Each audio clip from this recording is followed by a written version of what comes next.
안녕하세요 시청자 여러분, 이슈타파 추봉기입니다. 최근 해외에서는 내년 중국 공산당 제20차 당대회에서 중공 정치국 상무위원인 전원이 교체될지 아니면 시진핑 1인 독재 체제가 실현될지 등을 놓고 다양한 분석이 나오고 있습니다. 그래서 오늘은 중국 공산당의 다음 행보에 대해 심층적으로 분석을 해보려고 합니다. 중국은 이번 11월 초에 개최했던 중국 공산당 제19기 중앙위원회 제6차 전체 회의에서 20차 당대회를 내년 하반기에 개최하기로 결정하고 당의 100년 분투의 중대한 성취와 역사 경험에 관한 결의를 채택했다고 합니다. 중국은 5년마다 당대회를 열고 지도부는 10년에 한 번 교체하고 있죠.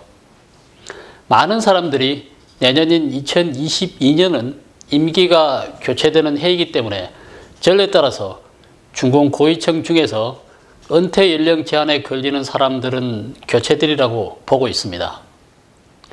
지난 10년간 시진핑은 반부패 척결을 통해 수많은 관료들을 숙청해 왔습니다.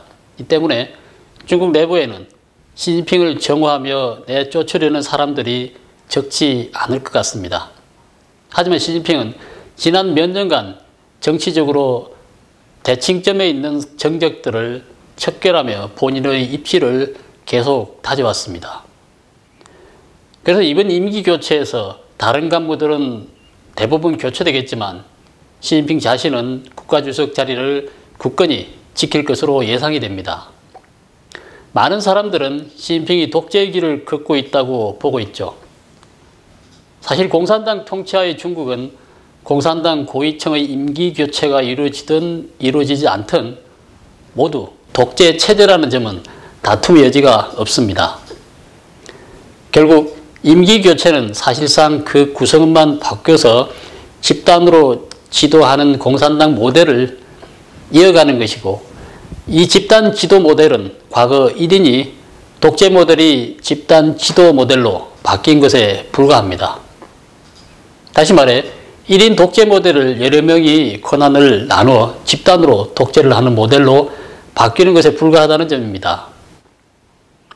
공산당 국가의 고위층 권력 구조는 개인 독재 체제와 집단 지도 체제 두 가지 모델이 있고, 당시 역사적 상황에 따라서 둘 사이를 오가며 체제를 운영해 왔습니다. 여기에는 나름대로 명확한 규칙이 있죠. 소련과 중국에서는 먼저 집단 지도 체제로 출발해 1인 지도 체제로 넘어갔다가 다시 집단 지도 체제로 넘어가고 또다시 개인 독재 체제로 넘어가는 그런 패턴을 유지를 해왔습니다. 재미 중국 경제학자 청사오능은 이런 공산국가의 권력 구조 패턴을 시계 추식 법칙을 따른다고 소개한 바 있습니다. 그렇다면 개인 독재와 집단 독재가 번갈아 바뀌는 이유는 무엇일까요? 공산당은 정권 수립 초기 단계에는 집단 지도 체제 모델을 채택합니다. 소련 공산당은 레닌 시대, 중국 공산당과 북한은 1950년대 초에 각 집단 지도 체제 모델을 채택했죠. 그러나 정권 수립 단계를 지나고 두 번째 단계가 되자 공산당 최고 지도자에 대한 비판을 용납하지 않았고 다른 견해를 가진 고위층을 숙청하는 일이 일상이 됐죠. 그리고 이어서 스탈린과 마오쩌둥식의 개인 숭배이자 1인 독재 체제가 완성된 것입니다. 다음 세 번째 단계에서는 독재자가 사망한 후 다시 집단 지도 체제로 돌아갔고, 이후 네 번째 단계에서는 다시 최고 지도자의 개인적 위상을 재건하는 패턴으로 되돌아갔습니다.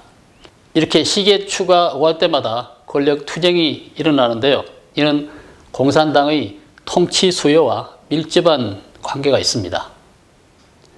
과거 소련 스탈린과 중국 마오쩌둥이 정권 수립 초기 집단 지도 체제에서 개인 독재 체제로 서둘러 전환한 이유는 강력한 군사 공업을 건설하기 위함이었습니다. 모든 자원을 군사 공업에 집중 투입하기 위해 시민들의 삶의 수준을 최대한 낮추고 관리들을 척결해야 했습니다. 그래서 국가적 차원에서 개인 숭배와 광범위한 정치 속청에 의존하는 통치 패러다임이 구축되었습니다. 이 모델은 정치적 강압 효과는 가장 크고 경제적 비용은 가장 적게 들어가는 통치 모델이죠. 개인 독재 체제에서 집단 지도 체제로 전환하는 것은 최고 권위를 가진 독재자가 죽은 뒤 권력 공백이 생기기 때문인데요. 후계자는 권력 안정을 위해 우선 집단 지도 체제로 돌아가 집단이 권력을 나누어 갖도록 합니다. 또한 후계자는 과거의 억울한 사건을 바로잡아 민심을 얻는 한편 부패를 허용하여 관료들의 충성심을 얻어내는 데 많은 자본을 사용합니다. 이렇게 조성된 국면은 일시적으로는 장기간 안정을 가져다 줄 것처럼 보이죠. 이것이 바로 공산당 정권의 일종의 고비용 통치 모델이죠. 집단 지도 체제에서 다시 개인 지도 체제로 바뀌는 이유는 돈으로 안정을 사는 것이 당국이 장악한 경제 자원을 소비하기 위함입니다. 당국의 경제 자원이 거의 다 소진될 때쯤 고비용 통치 모델은 이번에는 거꾸로 권력을 집중하도록 압박할 수가 있기 때문입니다. 집단 지도 체제하에서는 통상적으로 일부 고위층들이 개혁을 저지합니다. 호야오방, 짜오쩌양 두 사람의 시대도 그랬고 고르바초프 시대도 그랬습니다. 집단 지도 체제는 또한 반부패 제동을 걸 수밖에 없습니다. 두 가지 모두 집권 이익 집단이 자신들에게 불리한 변화를 반대하는 데서 비롯됩니다. 고르바초프는 정치개혁 추진에 제동이 걸리자 소련의 집단 지도 체제를 바꿔서 대통령제를 실시했고, 시진핑은 고위층의 권력 투쟁이 벌어지자 권력을 집중하기 시작했고, 반부패 발목이 잡히자 이번에는 개인 지도 체제를 회복하는 길로 들어섰죠.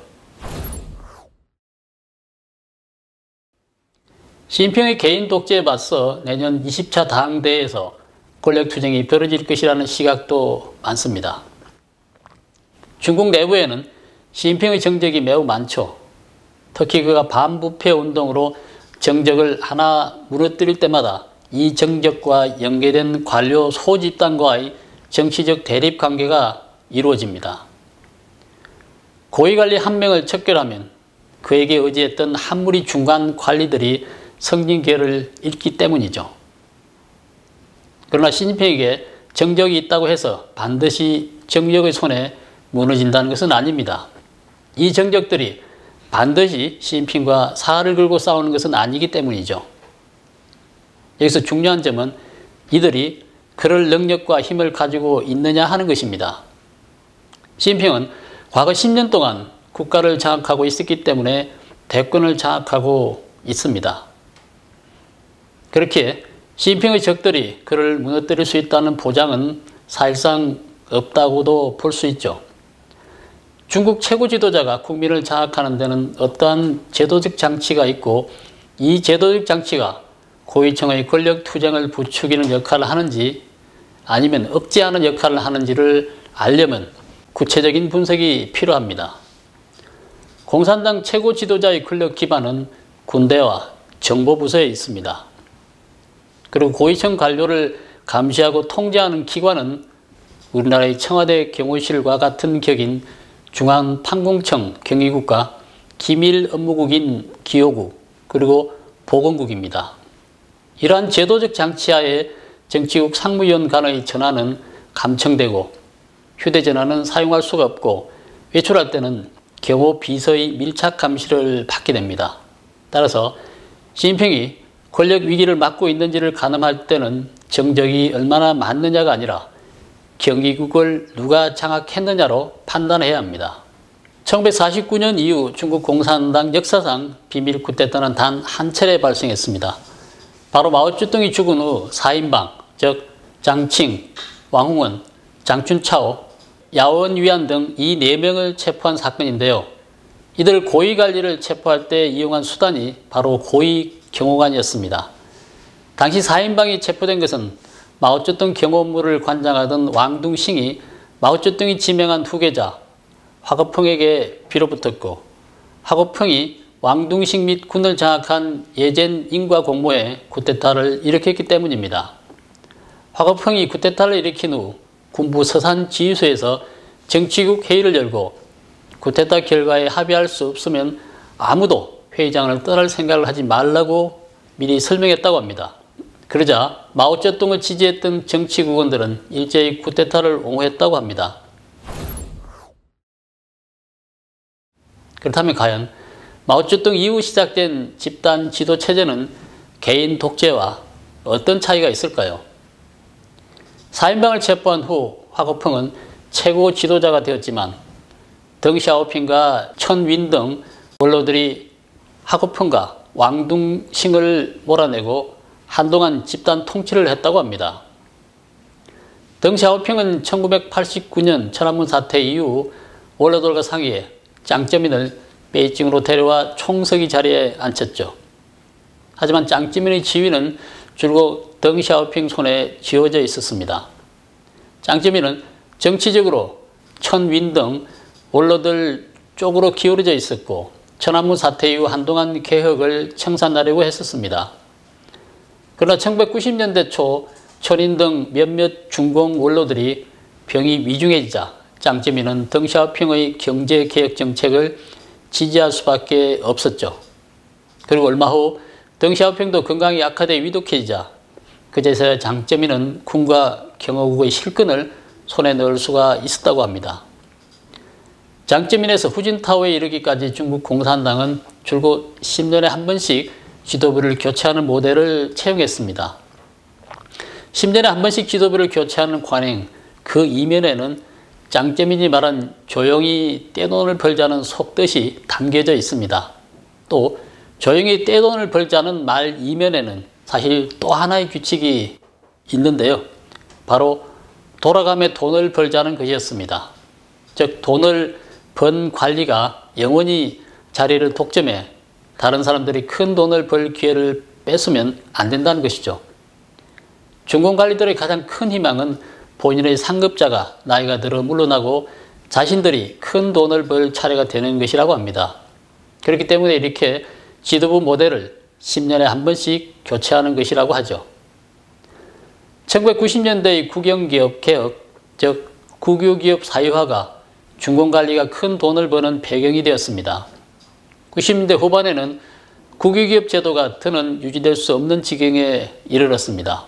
많은 국유기업들이 은행 대출로 버티고 있었고 부실이 심해 대출금조차 갚지 못할 형편이었습니다. 더 심각한 것은 국유기업들이 무너지면서 당시 4대 은행마저 연쇄적으로 무너지게 되었다는 점입니다. 만약 중국의 금융 시스템이 붕괴된다면 중국의 통치는 경제적으로 흔들리게 될 것입니다. 그러자 당시 총리였던 주룽지가 1997년 전국의 국유기업 사유화를 단행했고 몇 년 만에 국유기업 대부분을 공산당 관리, 즉 공장장이나 관리자가 소유하는 사기업으로 만들었고 수천만 명에 달하는 국영기업 직원들은 사회적 짐으로 치부해서 일시에 내팽개졌습니다. 중국의 경제 시스템 전반은 더는 공유제 위주가 아니었고 계획경제도 유지될 수가 없었습니다. 계획경제의 지휘 시스템은 공유제 하에 있는 국유기업에 의해서만 돌아갈 수 있기 때문이죠. 그래서 중국은 계획경제를 주관하는 국가계획위원회도 없앴습니다. 이런 변화를 통해 중국의 경제제도는 서방 국가들과 가까워졌고 시장경제가 그 주를 이루게 되었습니다. 그러나 이번에 채택한 3차 역사 결의에는 마오쩌둥이 만든 경제제도를 바꿔버리는 중대한 사건에 대해서는 한마디도 언급되지 않았다고 합니다. 그 이유는 그 과정이 너무나도 더럽고 어둡기 때문이라고 하죠. 중국은 개인 독재 시대에 수많은 제약을 저질렀고 집단 지도 시대에도 수없이 많은 제약을 저질렀습니다. 신장 위구르 탄압과 파룬궁 등에 대한 탄압도 집단 지도 체제하에서 발생했고 국유기업의 사유화도 집단 지도 체제하에서 이루어졌습니다. 역사적 잘못을 덮어온 중국은 이번 세 번째 역사 결의에서도 그대로 역사적 가오를 덮고 흑백을 전도해 통치 역사를 미화하는 수법으로 일관해 왔습니다. 이 방면에서 가장 대표적인 것은 두 개의 30년을 평가하는 역사적 관점이죠. 이 두 개의 30년이라는 개념은 재미 중국 경제학자 청사원영이 제시한 개념으로 1949년부터 2009년까지의 중국을 크게 두 개의 30년으로 나누는 것입니다. 1949년부터 1979년까지 30년 동안의 주제는 혁명이고 이후 30년 동안의 주제는 개혁, 개방이었습니다. 전후 30년을 각각 분리해서 평가하게 되면 중국의 성취는 나름 눈부신 것으로 보입니다. 하지만 이 전후 두 단계를 합쳐서 보게 되면 결론은 매우 다르죠. 후 30년을 보면 중국 공산당의 공로가 매우 큰 것 같지만 전 30년을 다시 보면 그렇지 않은 것 같습니다. 1949년 이전의 중국은 시장 경제를 하고 대외 개방을 했습니다. 마오쩌둥이 정권을 잡고 있을 때 기존 제도들을 많이 뜯어 고쳤지만 60년이 지난 2009년 이후 다시 원점으로 돌아간 것과 다름이 없는 모습입니다. 개혁의 대상은 혁명 이전의 체제가 아니라 혁명 후의 체제이고 개혁된 것은 바로 혁명으로 이룬 성취입니다. 개혁이 성공했다는 주장은 바로 혁명의 성과에 대한 근본적인 부정입니다. 따라서 개혁은 그 본질로 볼 때 성공한 것이 아니라 과오를 바로잡는 것일 뿐이죠. 이는 마치 집을 제멋대로 흘렀다가 다시 똑같이 지은 것과 같습니다. 여기에는 어떤 성과가 있었겠습니까? 시진핑은 2013년 1월 중앙당국에서 한 연설에서 개혁개방 전후의 두 개의 30년을 언급하며 개혁개방 이후의 역사로 개혁개방 이전의 역사를 부정할 수 없고 개혁개방 이전의 역사로 이후의 역사를 부정해서는 안 된다고 언급했습니다. 이것이 이번 세 번째 역사 결의의 기조이죠. 이 역사 결의가 중국 당국에 의해 아무리 그럴싸하게 포장되더라도 이 결의는 거짓말을 집대성한 결과물에 불과합니다. 내년에 치러질 20차 당대회에서 과연 시진핑은 어떤 선택을 하게 될까요? 집단 지도 체제로 변환이 될 것인지 아니면 시진핑의 욕심대로 1인 지도 체제로 계속 유지가 될 것인지 시진핑 외에 다른 고위 지도자들이 가만히 앉아서 이 모습을 지켜만 볼 것인지 아니면 누군가가 반기를 들 것인지 여러 가지 면에서 아주 흥미롭습니다. 이 점에 대해서 우리 정부도 대중국 방한 계획을 세우고 예의주시해야 될 것 같습니다. 오늘 방송은 여기까지 하겠습니다. 구독, 댓글, 좋아요를 눌러주시고 지인들과 공유해 주시기 바랍니다. 여러분의 후원은 큰 힘이 됩니다. 감사합니다.